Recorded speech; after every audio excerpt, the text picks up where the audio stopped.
Hello and welcome to the series of an overview on precast construction technology, a Lego construction. So in this video we are going to see the load test on the hollow core slab. So in the figure you can see on the both of the side there is a steel beam. Here this is a I beam over here, and on the another hand there is also a I beam on the another side, and we have the hollow core slab in between. So this part is known as the bearing. So this is the minimum requirement as per the IS code depending upon the thickness of the hollow core slab.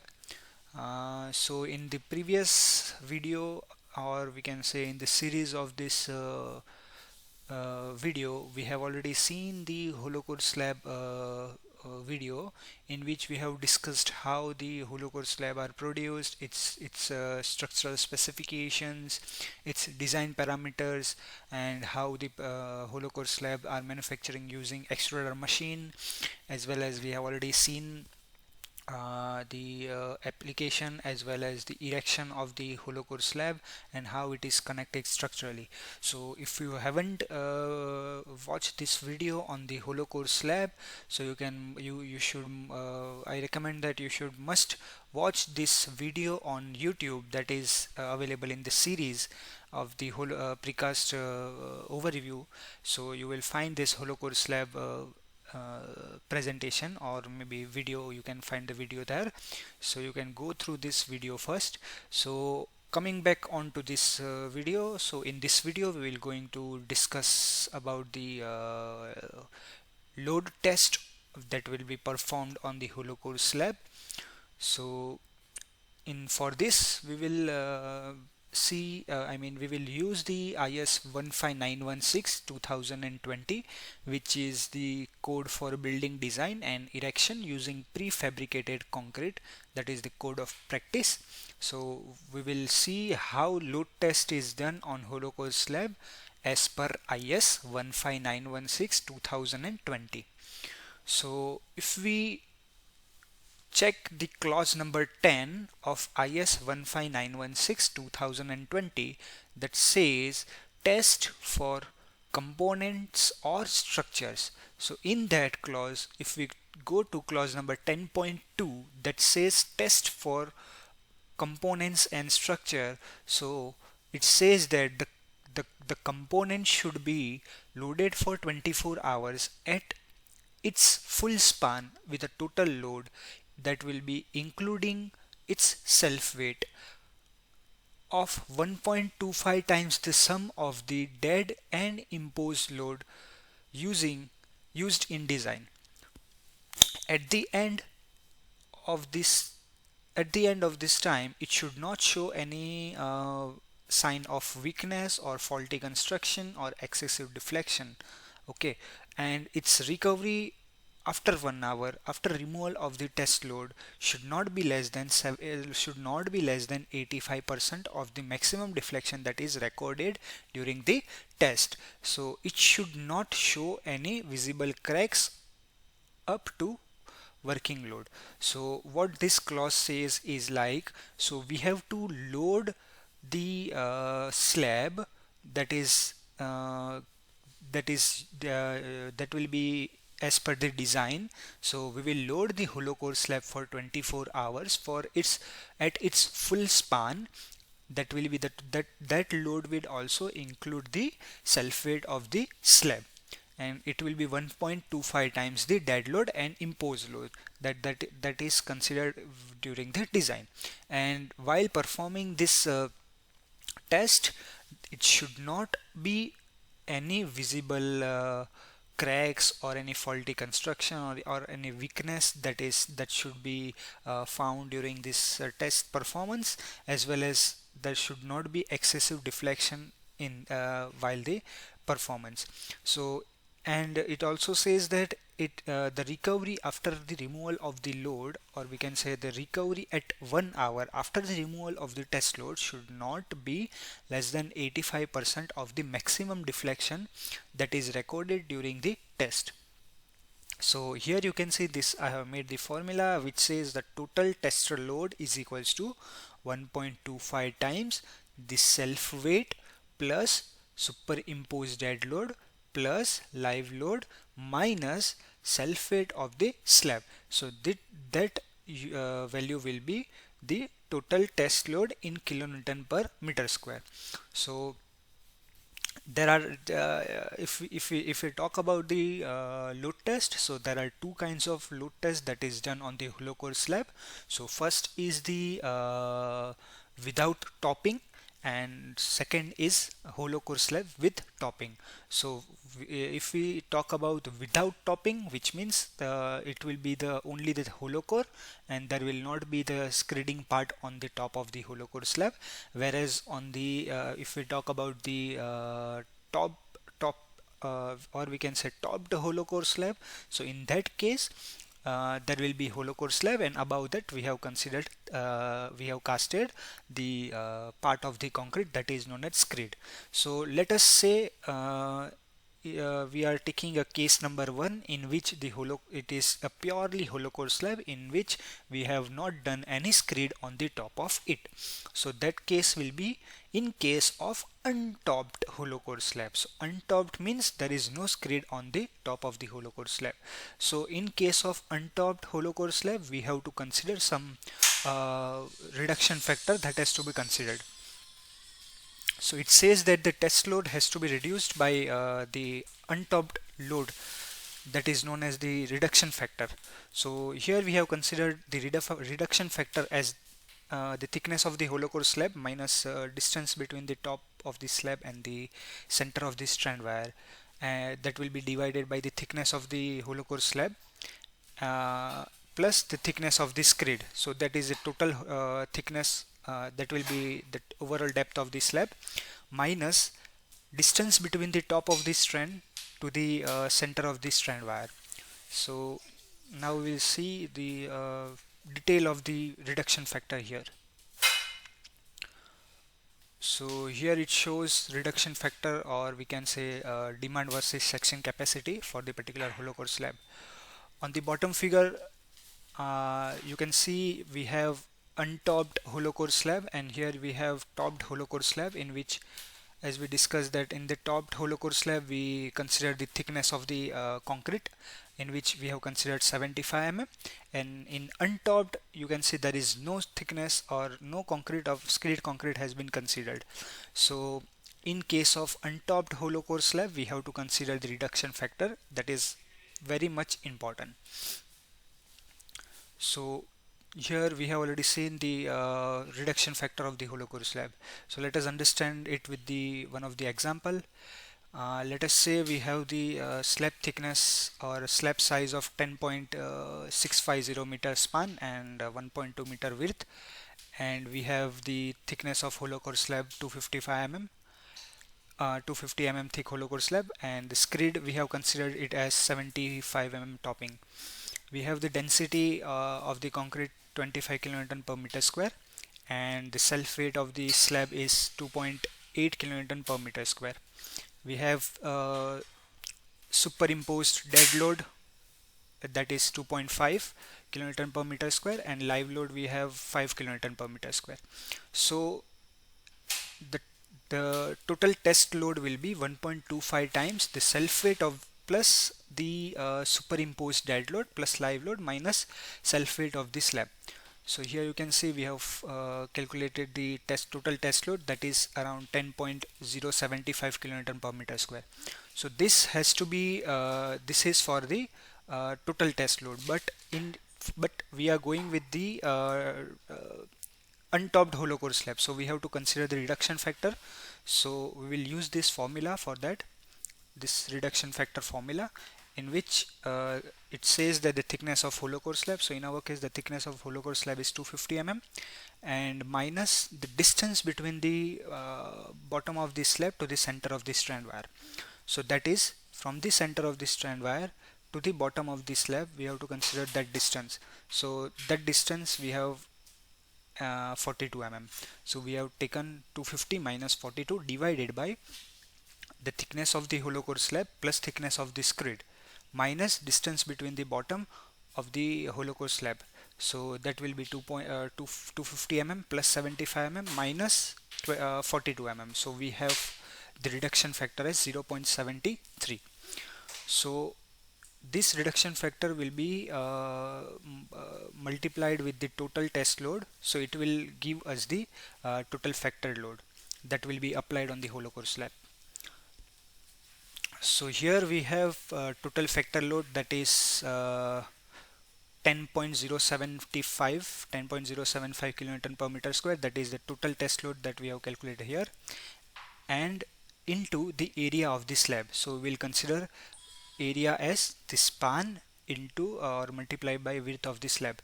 So here we will get the area from here, and we will use the reduction factor that is calculated as 0.73 as a reduction factor. So to change the unit from kilonewton per meter square, so to kg, so we will use the conversion factor 1000 divided by 9.81. So it will give us the value like 9581 kg or 9.5 ton of the total load that will be applied on this slab.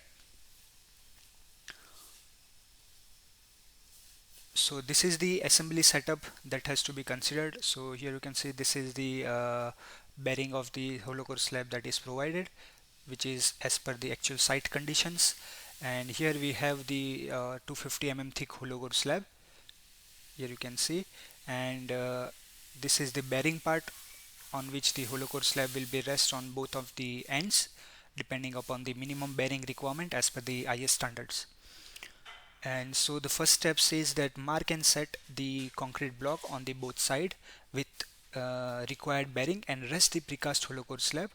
So this is the first step in which we have already placed the counter blocks on both of the ends, and the hollow core slab is rest with the required bearing. Now step number 2, mark the center line L by 2 below the precast hollow core slab and set the calibrated dial gauge exactly perpendicular to the with the bottom center line. Adjust the dial gauge to the 0 reading or free from loading. So here you can see we have marked the center line on the hollow core slab on all around, that is going through the bottom as well as on the sides, and below we will set the dial gauge that will be free from loading, or we can say it will be it is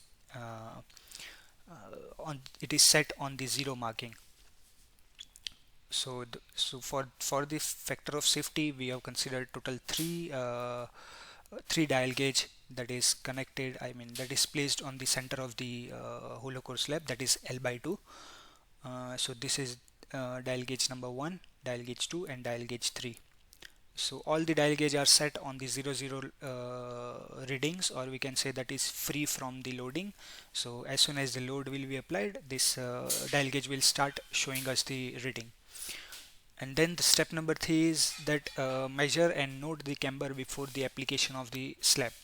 So before the application of any of the load on the hollow core slab, we have to measure the deflection, or we can say we have to measure the camber of the hollow core slab. So that will be measured using the thin rope and the digital vernier caliper. So we will note that one. After that, apply the load in UDL. So the load, the care should be taken that the load has to be applied uniformly. That should be a uniformly distributed load all around the area of the hollow core slab. So that is most important point, and it should be placed very carefully so that there should not be any sudden impact on the hollow core slab.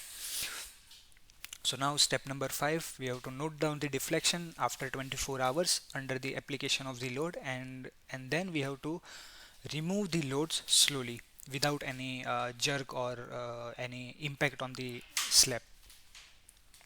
Now we have step number 6, in which we will note down the deflection at 1 hour after the removal of the load and check the recovery for the recovery. So this steps is as per this clause number 10.2 only that we have discussed, that says that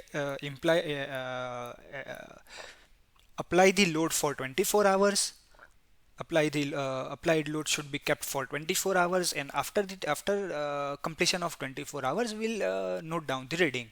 So that will be my reading 1. So this at 24 hours we have reading number 1. Now after taking the reading we will start removing the load.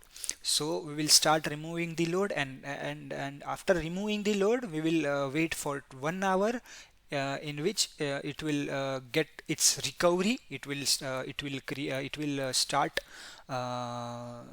going in its original position, so that will be going on upward side. So after the removal of the load, we will record the reading at 1 hour. So that will be my reading 2. Now let us understand how how to calculate the recovery using this 2 data. So let us say this is my setup for the hollow core slab. Here you can see this is my concrete block that is been placed, and which will be useful, or we can say that is playing a role of an bearing. So here both side we have kept we have kept the bearing as per the requirement. This is my hollow core slab thickness, that is 250 mm, and that is untopped hollow core slab. So there is no screed, you can see there is no screed above. So in this we have used the reduction factor to calculate the total load.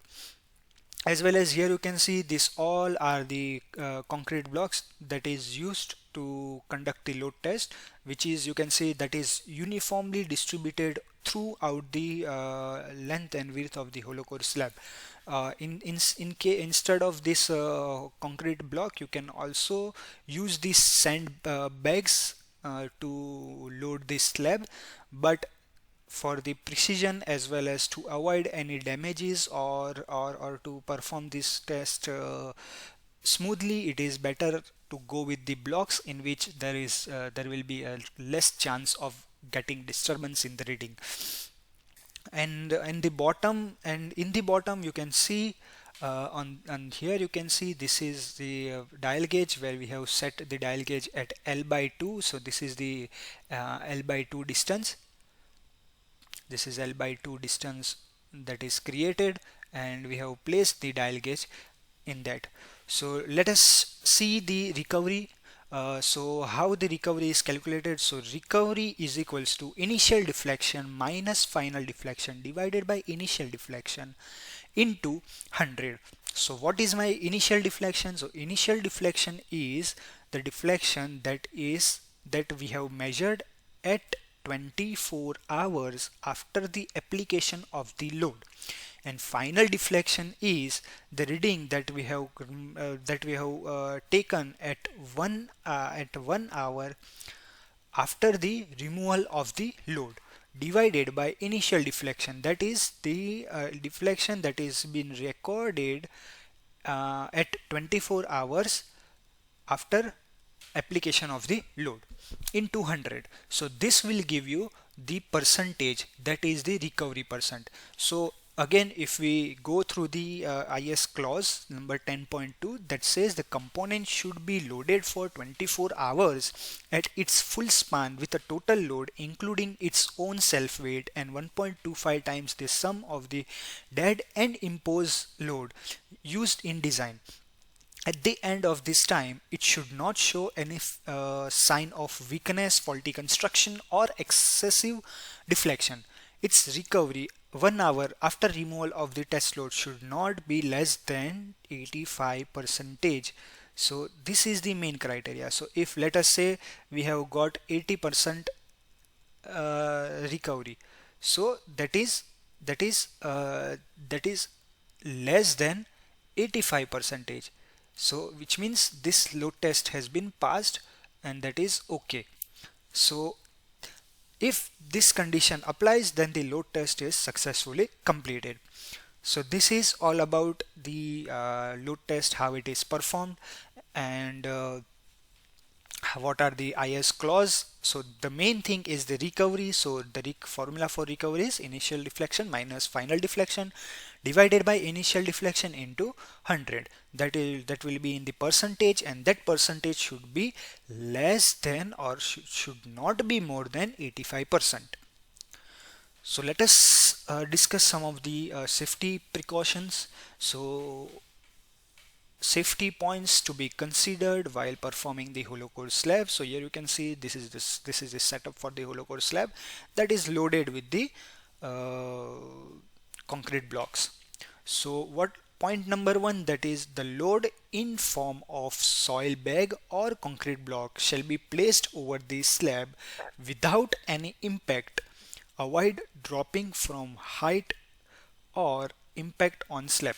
So the first point that has to be considered as for the safety is that do not avoid the placement of the any of the kind of the load uh, uh, that has to be placed very slowly to avoid any impact on the slab.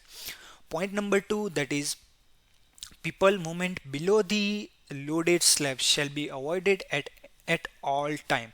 So here in this situation, no one should be going below the slab to avoid any disturbances or damages or injuries can happen to the particular person. So it is purely recommended that avoid going below the slab at the time of the performance. Point number three, that says about the safety props and safety tag tape has or shall to be applied all around. So here you can see yellow safety ribbon has been placed. So at this time of loading, the safety tape should be applied all four sides or all three sides depending on the situation, but it should be barricaded. And then point number four, that says avoid movement around the test setup to avoid any disturbance due to due to vibration or physical force or pressure. So it says that avoid any of the movement like heavy vehicle movement or any underground or we can say let's say excavator or any kind of special equipment that is moved around the slab, that has to be avoided because that will generate vibrations that will affect the readings of the test. Lastly, we have point number five, that is only professional engineer should be allowed for all measurements and data record purpose.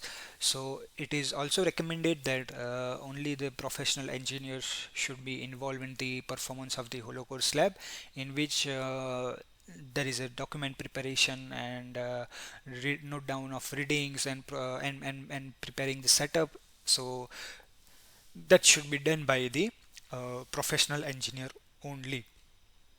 So that was all about the load test on hollow core slab as per IS 15916 2020. So in this series we have already uploaded many of the videos on hollow core slab. We have the video on precast column, we have video on precast wall panel, we have video on precast and pre-stressed beam, as well as the staircase landing. We have many of the videos on the series of an overview on precast construction technology, a Lego construction. If you haven't watched this series, must go and watch this series, which will be very knowledgeable for you. Thank you, and thank you for watching this video. Thank you so much.